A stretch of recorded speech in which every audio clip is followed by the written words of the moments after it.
Because their title, their motto is to serve and to protect.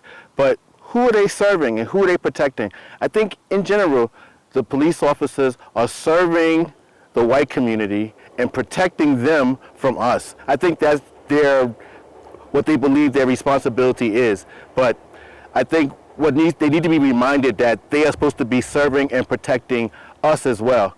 The predecessors of the current police department were the slave catchers of old, and their job was to capture black people and bring them back to the slave market, capture people who've escaped from slavery and return them to slavery. And I think that the parameters of that job description haven't changed much. I still think they still retain the mentality of black people are a danger to the community and must be treated in a certain manner. And that's why the abuses continue even 200, 300 years later. Yes, there are many problems with the 13th Amendment. There's a loophole, and one of the loophole is that if you have a criminal record, then you lose your freedom. And not only do you lose your freedom in America, you also lose the right to vote in many instances. So any black person who's been arrested for a felony, or sometimes even a misdemeanor, they lose their right to vote and they lose their freedom.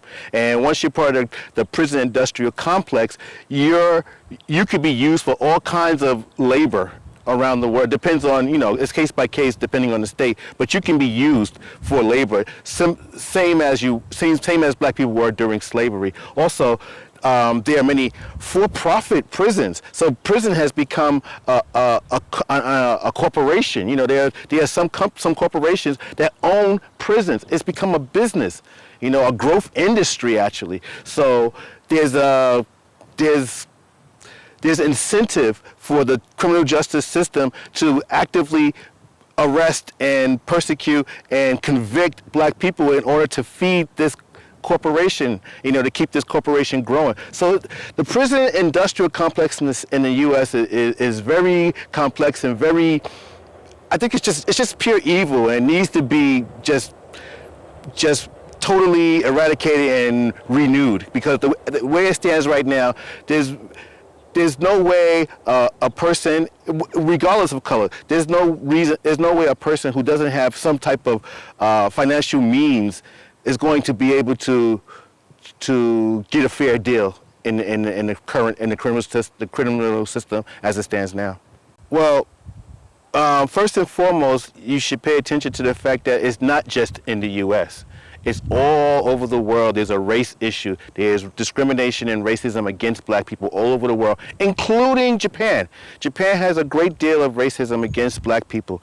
So stop looking at it as an American problem, first of all. It's not an American problem. It's a global problem. And since we're all here in Japan right now, let's focus on the Japanese race problem, which is against black people and against biracial people and against Ainu and against Okinawans.